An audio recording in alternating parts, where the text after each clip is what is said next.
Cryptocurrency is in a bubble and is going to crash. Even though Elon Musk says that Bitcoin is better than fiat money and paper money is going away, it's really important that you pay attention. The things you do right now are really critical, because when your Uber driver starts giving you tips about what crypto to buy, that could be a serious sign that we're in a bubble. So we're going to go over this in 3 easy steps on how you can protect yourself and avoid getting burned by the crypto bubble. All right, so step number 1, we're going to talk about the history of crypto. We're going to talk about this guy named Satoshi Nakamoto. Nobody knows who this guy is, but in 2008, he wrote this paper and it described a problem that exists in the marketplace. I'm all about having problems solved. So really important we look at the history of crypto. We're going to get into it. The issue was the issue of trust. So when you buy something online, when you buy something from people that you don't know, there has to be a third party involved. Sometimes it's PayPal, sometimes it's Visa. There's different ways people have safeguards there, but there's still this issue of trust. There were some issues in transactions. So this guy created this system, a way of doing it, where there's this public ledger and people can know, it was really actually for transactions to make sure that they went more smoothly. So in 2009, so this is 2008 in October, 2009 in January, just a couple months later, Satoshi Nakamoto, he launches Bitcoin. Now again, let's just talk for a minute about Satoshi. Nobody knows who this mystery guy is. Some people think it's this guy, some people thought it was this guy, but nobody really knows who this guy is. And back when this launched, 12 Bitcoins were worth less than 1 penny.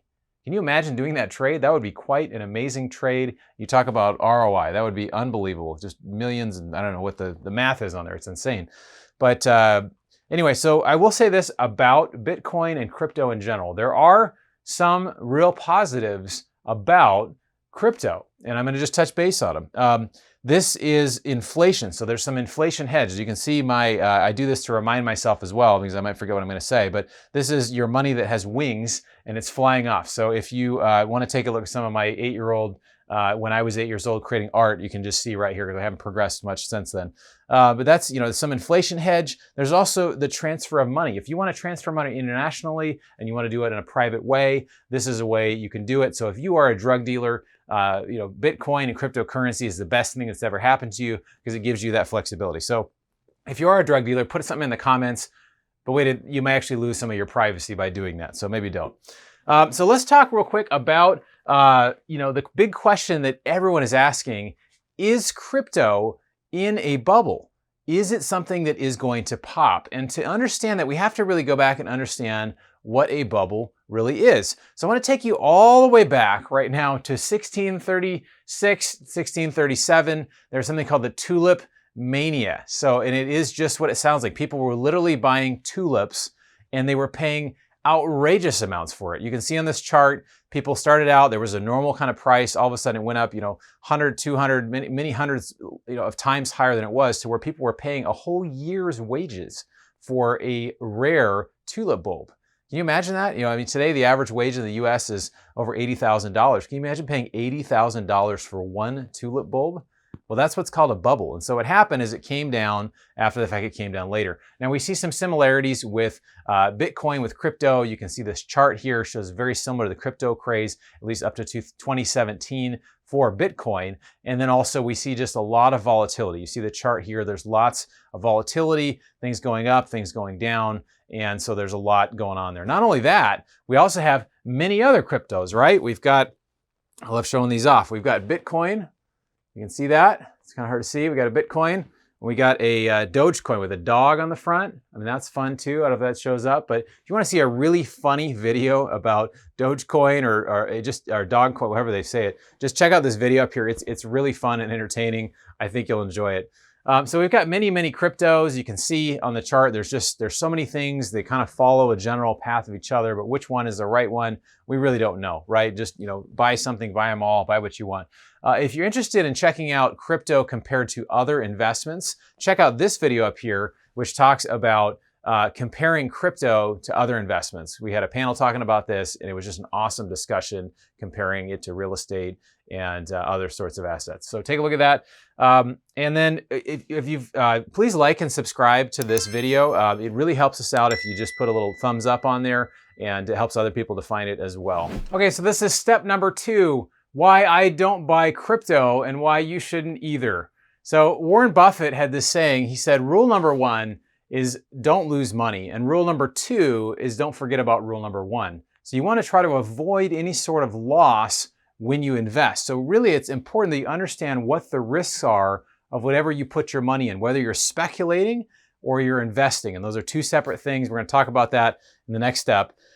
So basically, what the tech risk, there's some tech risk. One of the biggest risks of cryptocurrency is tech risk. What I mean by that is this is a technological product. This is not a physical product that you can hold, you can touch, you can taste, none of that. It's not. It's a technological product. I tried to understand really how cryptocurrency works, how Bitcoin works, and I get the gist of it. You can see, you have a transaction. It goes, there's a third-party verification, which is the ledger. It goes out there. There are also people that are mining cryptocurrency, Bitcoins, and things like that. So I understand in theory how it all works.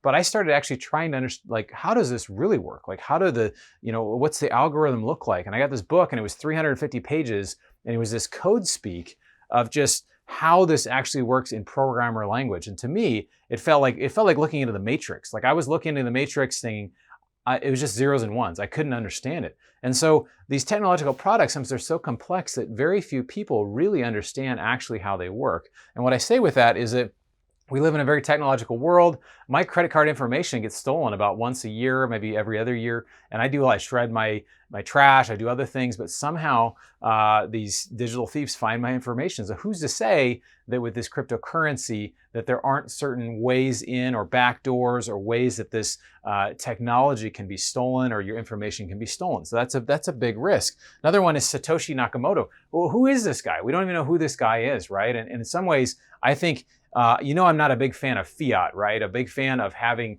paper currency because savers are losers. Getting your money to assets is really important. But I think fiat is better than crypto because at least we know who issued it. Crypto with Bitcoin, we don't even know who the issuer of this particular cryptocurrency was. So that's a big issue. So who's to say there isn't some sort of backdoor in there? There isn't some way to be able to manipulate it? We just don't know. And so I think you have to be very careful when it comes to technological products, including crypto. So that's definitely a risk. Another risk over here is, I call it the MySpace to Facebook risk. And you say, what the heck is that? Well, there was this great thing when I was younger, out of college. It was called MySpace, and everybody was on MySpace. You had your MySpace page, and then almost instantly, and you can see on this chart that basically everybody switched very quickly to go to Facebook, right? So everybody's switching, and why did that happen? Because a better technology came out, a better platform came out that pulled people from one to the other. And this is the same risk of things in cryptocurrency. Is Bitcoin, is it MySpace, or is it Facebook? It was the first, so it might be MySpace, but will people switch to something new? And that's the real concern that I have, is out of these thousands or even tens of thousands of different types of cryptocurrency, which one is going to be the one, or which few of them are going to be the ones that are really going to last? And that's a question you have to ask. If you can't tell, there really is not what we call a moat around the business. So Warren Buffett also, he talks about the idea of having a business that's guarded, and it's a huge castle, and it's got a moat around it that fewer people can come in and compete. Well, with crypto, the barrier to entry is low. You just need to be able to start a crypto. You have a dog, put a dog on a coin, and all of a sudden you've got a crypto, right? So I could start my own crypto called Bron Crypto or Bronson Crypto. So that is definitely a concern. So another one is really the intrinsic value. What I mean by intrinsic value is that it has value in what it actually is. When it's a technological product, it really has no intrinsic value. There's nothing you can take the technological side of it, use it for anything practical. It doesn't really actually exist in the physical world. It's just simply a technological product. Things with intrinsic value be things like a business, be things like real estate. There'll be also physical metals, gold and silver. I actually did a video. This comes from the JP Morgan quote years ago that said, gold is money, nothing else is. And so you can check out this video here where I basically talk about that. I have a video that's dedicated to that topic, and it really is focusing on intrinsic value. And so, with Bitcoin, what is a Bitcoin worth? Well, you can say, well, today it's worth this much. It's worth this many thousands of dollars. Well, is it worth $0 or is it worth $1 billion? And it's very difficult to answer that question because it doesn't actually physically exist. It's only worth what people are willing to pay for it. And to me, it feels more like tulip mania, where it's just worth whatever people want to pay. So that's something to consider. Another one, the fourth risk is what's called a Fed coin risk. And if you haven't heard of Fed coin, the Federal Reserve has talked very clearly about, hey, we're looking to start a digital currency. We're already seeing this in China. China is doing it. And what the model is basically you have an app or some sort of digital currency that you give an app. People say, if you jump on here, you get $1,000 and you got to spend it within this amount of time. Eventually, people start using it. They get comfortable with it. It cuts a lot of commercial banks out. And then the Federal Reserve is basically the central banks in charge of a lot of those activities, such as lending and what sort of rates you're getting. And what it does, it's really interesting because eventually it's a very easy road to have physical currency not exist anymore. So the very benefits of cryptocurrency, which are what? Privacy, you can move money around. The biggest one is privacy, I think, is that now nothing is private. It's actually less private than it was before because, again, now the Federal Reserve has control of all of that, and they have insight into every single transaction. So you might think that's extreme, but it really is kind of the way things are headed, that to be able to have much more control, to have a digital currency that does this. And so there's a lot of conversation around that. So that could potentially lead to a ban where they actually ban owning other sorts of cryptocurrencies. If all the central banks said, hey, you cannot, in our country, or Western countries, you can't own cryptocurrencies, you've got to use either the euro or cryptocurrency or the dollar or one of these other ones, they actually could potentially make it illegal. And it'd be very difficult to access on your digital, your phones or other things when it becomes a banned product. So I'm not saying that's for sure happening. That is definitely a risk, something to consider. And then the last thing I want to say is that it can actually be physically lost. I have a good friend of mine who in college bought a couple hundred Bitcoins at less than $1 each. And so basically millions of dollars in these days, as far as the time of this video, of Bitcoin. And he has the computer, but he can't find the code the key that was on there to be able to access that money. And you'll find story after story of, $200+ million, hundreds of millions of dollars on a laptop. They're digging through a dumpster. They're looking for certain things. They're trying to unlock. So one guy put a key password on there and he had 10 tries and he'd used, something over, I think it was over $200 million. And he had used 8 of the attempts to try to get a hold of that code, and he only had 2 more, or else it was gone forever. So those are things to really consider when you look at it. And we're going to talk about some strategies you can do when it comes to investing, when it comes to looking at crypto or other investments. You're going to like it. All right, so this is step number 3, strategies for investing. Now, I want to be very clear. I believe crypto is speculation. You may have a different opinion. That's totally fine. It's important that you understand these 3 ways of allocating your funds. So the first one is speculation. Like I mentioned, crypto to me is speculating because of all the risks that are there, all the things to be concerned about. And some people say, nobody can tell you where you should allocate your funds, but some people would say that you should put about 5 to 10% of your wealth into speculative assets. Why would you do that? It's so that it gives you a lot of upside. I like gold and silver mining stocks because as the price of gold goes up or silver goes up, there's an exponential move typically in those stocks. So I basically get into those. There's other things you can do as well. Now, the second thing, the way you can allocate your wealth is the idea of something that is intrinsically valuable. It's a store of wealth, right? We talked about that. Something that you can have that is accessible, that will preserve your wealth. Now, the dollar has lost something like 98% of its value in the last 100 years. You can see that in the price of everything. It's not that the price, yes, it has increased. It's not because stuff has become more valuable. It's because the dollar has become worth less. So when it comes to fiat currency, you can see in the US dollar, we've basically 4x'd the supply of dollars in the last 20 years. So generally, things should rise by about 400%, which is kind of crazy. So that's why people say, hey, yeah, that's, I remember when hamburgers used to be 5 cents, or where they used to be different things. So where can you put your money where it actually stores wealth? And a great way to do that, as I mentioned, is gold. We talked about JP Morgan, who said gold is money and nothing else is, or everything else is credit, is another version. And so I like putting my money into gold, not as an investment, but as a place that actually stores wealth.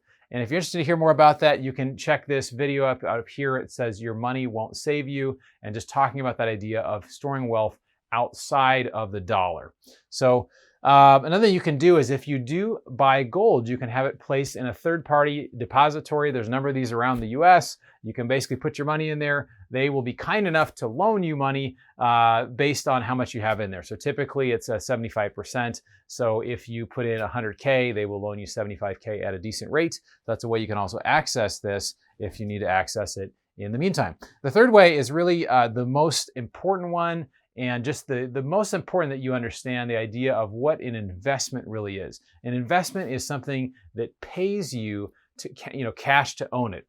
It's not speculation. It's something that actually is a cash flowing asset, really is an investment to me. Now, there's people that make the case for stocks or other things like that. I still think that for some of them that don't pay dividends, there is a degree of speculation in there. So my friend George Gammon, he says this, he has the 10-80-10 rule. And what this means is you have your cash position, separate from your cash position, but you have 10% of your wealth in gold. I would say gold or silver. He likes gold a lot. 80% in cash flowing assets that pay you to hold them. We talked about investment, right? Investment. And then 10% in speculative things. So, but the most important of these, the lion's share of these, is that 80% in assets or cash flowing investments. And so there are a lot of things you can do. A lot of people do real estate, do single family houses. I did that for a while, that I realized it was a ton of work. And then I started getting into multifamily apartments. And so that's our business. We help investors get into multifamily apartments. I did this video up here about how to 17x your retirement returns. You can check that out. And just want to say thanks for making it to the end of the video here. Please consider subscribing. We'll get you the newest content as soon as it's available. But I wanted to ask you, what are you invested in? Are you invested in crypto? What do you like about crypto? Do you think I'm wrong? Put it in the comments. How are you protecting yourself in a time of massive government printing, inflation, of lots of political uncertainty? And how are you building your passive wealth? So check out this video. We'll learn more about that. We'll see you on the next video.